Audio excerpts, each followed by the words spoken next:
Seja muito bem-vindo a este vídeo. O meu nome é Chico. Vamos falar de antimicrobianos. Não tem como nós avançarmos falar de antimicrobianos sem primeiro saber o que é um antimicrobiano. E isso deixo como uma questão para te abordarmos em breve.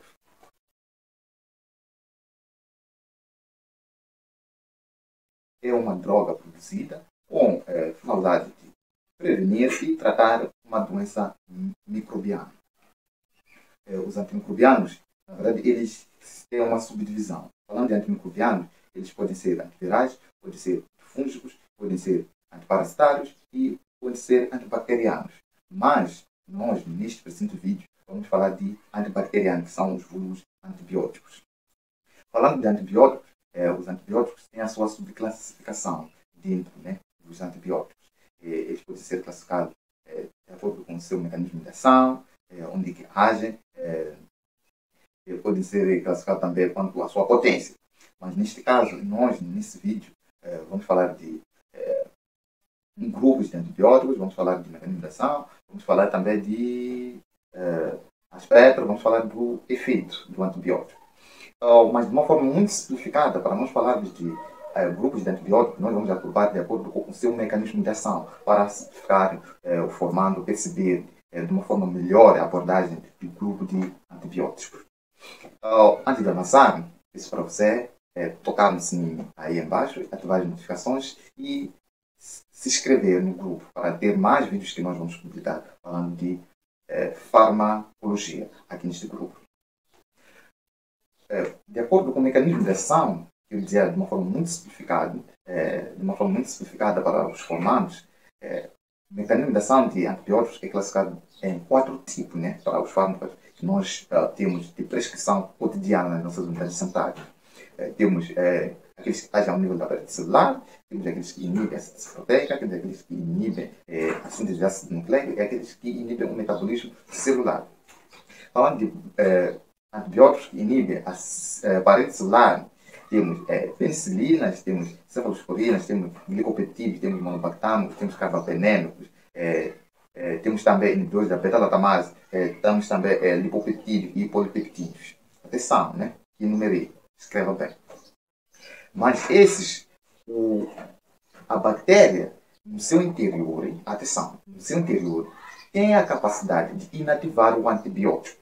Por exemplo, para a caso de penicilinas, para a caso de cefalosporinas e carbapenemos, por exemplo, tem bactérias que têm a capacidade de produção de uma enzima chamada cefalosporinase. Essa enzima tem a potência de inativar as cefalosporinas.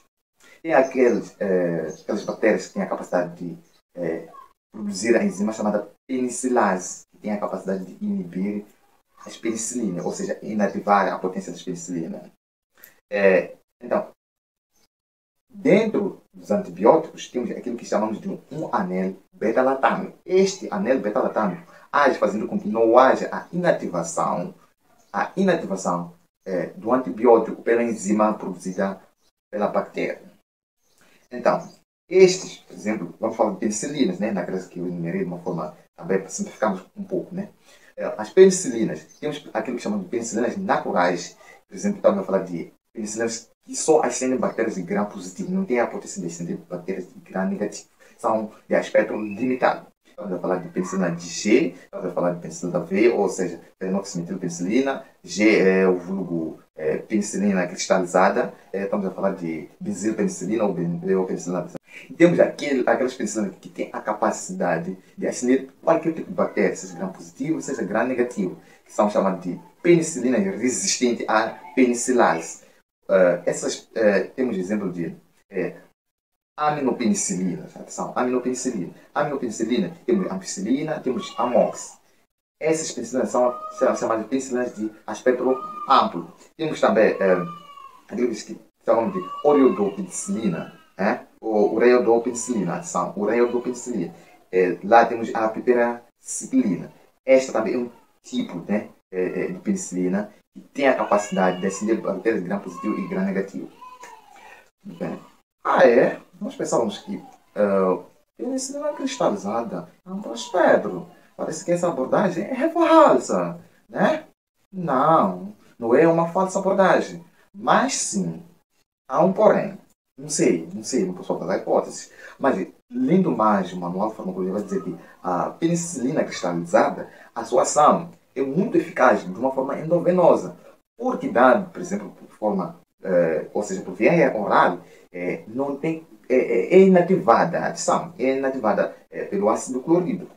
Vai me perguntar de novo, claro, será que tem a penicilina cristalizada em comprimido?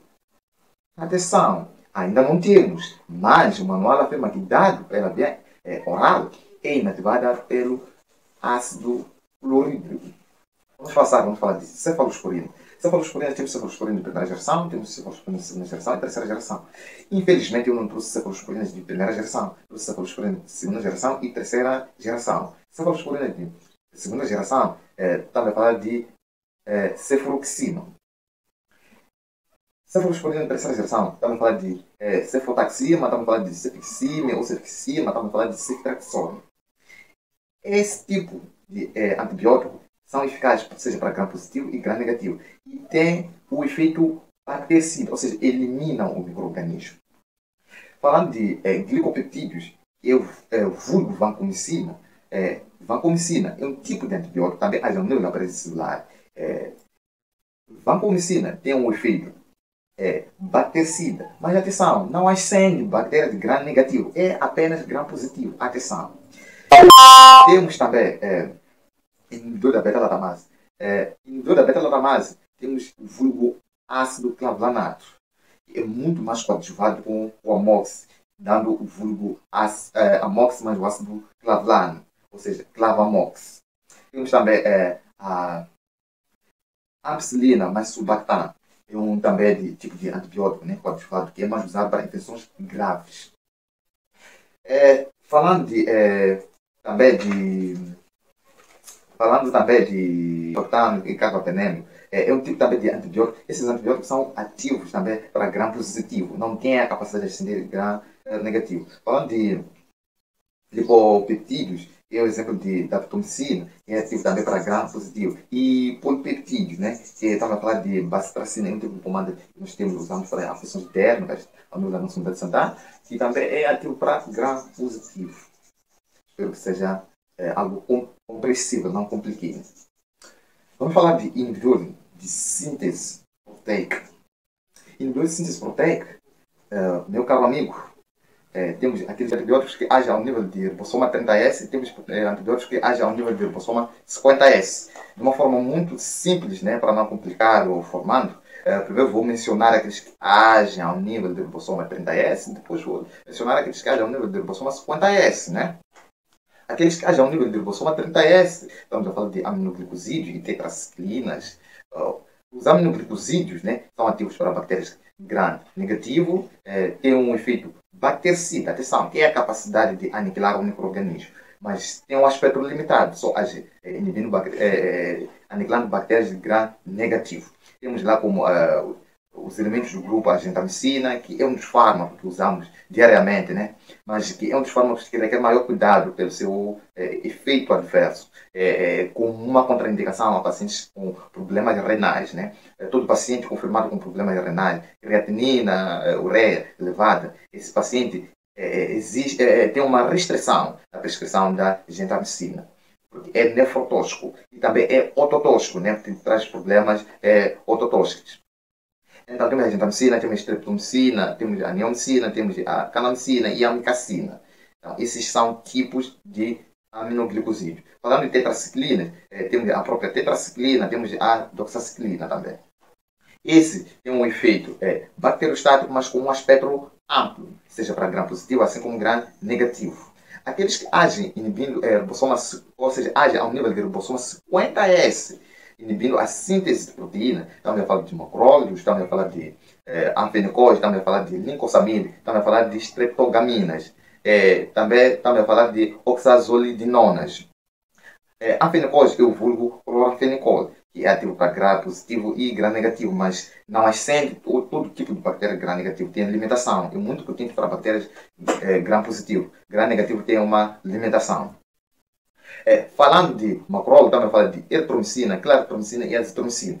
Esse grupo de antibióticos tem um efeito bacteriostático, mas também com um aspecto amplo, um tipo de aspecto amplo, né? Ascendente gram positivo e gram negativo. Falando de streptogamina, também tem um efeito, no nível de ribossoma 50S, também tem um efeito bactericida. Falando de lincosamida, também fala da clindamicina, né? Um dos antibióticos que nós conhecemos ao nível do nosso meio. Também este age ao nível de ribossoma 50S, inibindo a síntese proteica e tem a capacidade de aniquilar o microorganismo, ou seja, tem um efeito bactericida. Falando de oxazolidinona, estamos a falar do vulgo antibiótico usado no tratamento de tuberculose resistente, que é a linezolide. Linezolide, né? Este é um dos antibióticos usados no tratamento de tuberculose resistente, que tem a capacidade de ascender bactérias gram-positivo. Espero que não tenha complicado para o formato. Passamos para uma outra fase de antibióticos que agem inibindo a síntese de ácido nucleico. Estamos a falar de dois grupos principais, que são as quinolonas e nitronidazolíticos. Atenção, as quinolonas, em primeiro lugar, temos quinolonas que têm a capacidade de ascender bactérias gram-positivo e gram-negativo. Esse é um ponto que ainda não era conhecido, mas, na verdade, que é um ponto real. Recomendo para você vasculhar no manual, né? Ou que fala de microbiologia, 13ª edição de microbiologia, vai ter essa indicação. Falando de quinolonas, que são ativos para gram negativo e gram positivo, estamos a falar de ciprofloxacina e levofloxacina. São do nível 3 da sua prescrição. E também, falando daqueles que só têm a capacidade de ascender bactérias gram negativo, estamos a falar de ácido naldícico e ofloxacina. Esses dois antibióticos não têm a capacidade de ascender bactérias gram positivo e negativo, só apenas gram negativo. Falando de nitroimidazolíticos, estamos a falar do metronidazole. Este é um antibiótico muito potente. É muito mais usado para tratamento de infecções gastrointestinais, pelo seu mecanismo de ação e as bactérias que este antibiótico tem a capacidade de neutralizar. Este antibiótico tem um efeito bactericida. Por outra parte, falando de aqueles que inibem, né, inibindo o metabolismo celular, estamos a falar de sulfamidas. Sulfamidas, nós temos dois tipos de fármacos dentro de sulfamida. Temos cotrimoxazole, além de cotrimoxazole, também temos Facidar. Tem um efeito de neutralizar bactérias de gram negativo, mas sem não ter potência para gram positivo. Por isso o seu uso é muito restrito, né, devido ao seu mecanismo de ação. Estes têm um efeito bacteriostático, ou seja, quando neutralizam a bactéria, não tem a capacidade de aniquilar a bactéria, mas sim impede o seu crescimento celular. Colocamos ponto por aqui. Eu, Chipalo, espero que você que esteve cá assistir o vídeo tenha gostado do vídeo. E se gostou, peço que ative as notificações, toque aí no sininho das notificações para o próximo vídeo que eu for lançar aqui no YouTube, no Facebook, você vai poder acompanhar comigo, ative as notificações. Peço para também clicar no like se você gostou do vídeo e seguir o meu grupo. Força para ti que se dê tempo para acompanhar as minhas aulas. Obrigado.